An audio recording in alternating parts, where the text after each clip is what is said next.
सड़कों पर सजदा पहरेदार बने चंद्रशेखर आजाद। जब कांप रहे थे तथाकथित मसीहा, तब खाकी से अकेले भिड़ गया शेर। नमाजियों की सुरक्षा में धूप में डटे रहे सांसद चंद्रशेखर आजाद। न बयानों का शोर, न खोखले वादे, दलित मुस्लिम एकता के पक्के इरादे। हक की लड़ाई, सड़क पर गवाही, चंद्रशेखर ने बदली देश की राजनीति। डर के आगे डट गया अम्बेडकर का सिपाही, विरोधियों की बोलती बंद। उत्तर प्रदेश में ईद उल अजहा का त्योहार पूरे देश ने देखा। शांति और भाईचारे की तस्वीरें भी आईं, लेकिन इसी बीच यूपी की सड़कों से एक ऐसी तस्वीर सामने आई जिसने हिंदुस्तान की तथाकथित सेक्युलर राजनीति के चेहरे पर एक करारा तमाचा जड़ दिया। इतिहास गवाह रहेगा कि जब उत्तर प्रदेश की सड़कों पर मुसलमान सजदे में सिर झुकाए अल्लाह की इबादत कर रहा था, तब उनके आगे पहरेदार बनकर अमन का परचम थामे चंद्रशेखर आजाद खड़े थे। चंद्रशेखर आजाद ने तब तक अपनी जगह नहीं छोड़ी जब तक कि आखिरी नमाजी ने अपनी नमाज मुकम्मल नहीं कर ली। उन्होंने न सिर्फ अधिकारियों से लोहा लिया, बल्कि खुद धूप में खड़े होकर नमाजियों की रक्षा की। एक तरफ सूबे के मुखिया योगी आदित्यनाथ का सख्त फरमान था, तो दूसरी तरफ जमीन पर डटा एक युवा सांसद था जिसने साबित कर दिया कि वो सिर्फ संसद में दहाड़ना नहीं जानता, बल्कि सड़क पर अपनों की हिफाजत करना भी जानता है। चंद्रशेखर आजाद के इस कदम ने आखिर क्यों विरोधियों की बोलती बंद कर दी है, हम आपको बताते हैं कैसे। राजनीति में दो तरह के नेता होते हैं। पहले वो जो एयर कंडीशन कमरों में बैठकर ट्वीट करके या चुनावी मंचों से अल्पसंख्यकों के हकों की दुहाई देते हैं, उनका वोट लेते हैं और सत्ता की मलाई चाटते हैं। और दूसरे वो जो किसी कौम के हक के लिए जलती धूप में खाकी के पहरे के बीच खुद ढाल बनकर सड़क पर खड़े हो जाते हैं।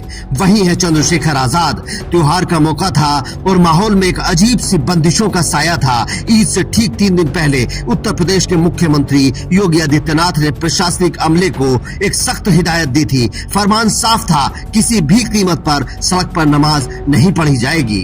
प्रशासन मुस्तैद था, पुलिस की लाठियां तैयार थी और हवा में एक डर का माहौल बनाने की कोशिश जारी थी।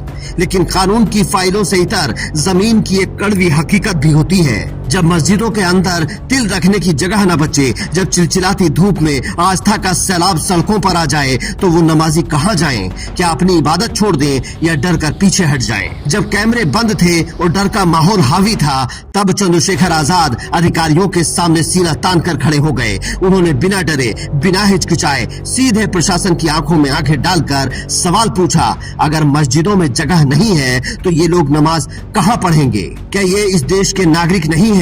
क्या इन्हें अपनी आस्था को पूरा करने का हक नहीं है? ये कोई चुनावी भाषण नहीं था, ये सत्ता की हनक के सामने एक मजलूम कौम की आवाज बनकर खड़ा होना था। चंद्रशेखर आजाद ने साफ कर दिया कि नियमों की आड़ में किसी की इबादत में खलल नहीं डलने दिया जाएगा। चंद्रशेखर आजाद के ये तेवर देखकर प्रशासनिक अमला भी बैकफुट पर आने को मजबूर हो गया। जो पुलिसकर्मी नमाज रोकने पर आमादा थे, वो समझ गए कि सामने कोई ऐसा नेता नहीं है जो सिर्फ सोशल मीडिया पर रोना रोएगा। ये वो शख्स है जो जनता के लिए जेल जाने से भी नहीं डरता। चंद्रशेखर आजाद की ये तस्वीर उन तमाम राजनीतिक दलों और बड़े बड़े सूरमाओं के चेहरे पर एक करारा तमाचा है जो खुद को मुसलमानों का सबसे बड़ा हमदर्द बताते हैं। चुनाव आते ही जो लोग टोपी पहनकर इफ्तार पार्टियों की शोभा बढ़ाते हैं, जो मंचों से अल्पसंख्यकों के वोटों की फसल काटते हैं, आज वो सब कहाँ थे? किसी बड़े से बड़े तथाकथित रहनुमा में इतनी हिम्मत नहीं हुई कि वो सड़क पर उतरकर उन नमाजियों की हिफाजत कर सके। बाकी दल सिर्फ मुसलमानों को वोट बैंक समझते हैं, उन्हें सिर्फ सत्ता की कुर्सी तक पहुंचाने का जरिया मानते हैं। लेकिन चंद्रशेखर आजाद ने दिखा दिया कि लीडरशिप क्या होती है।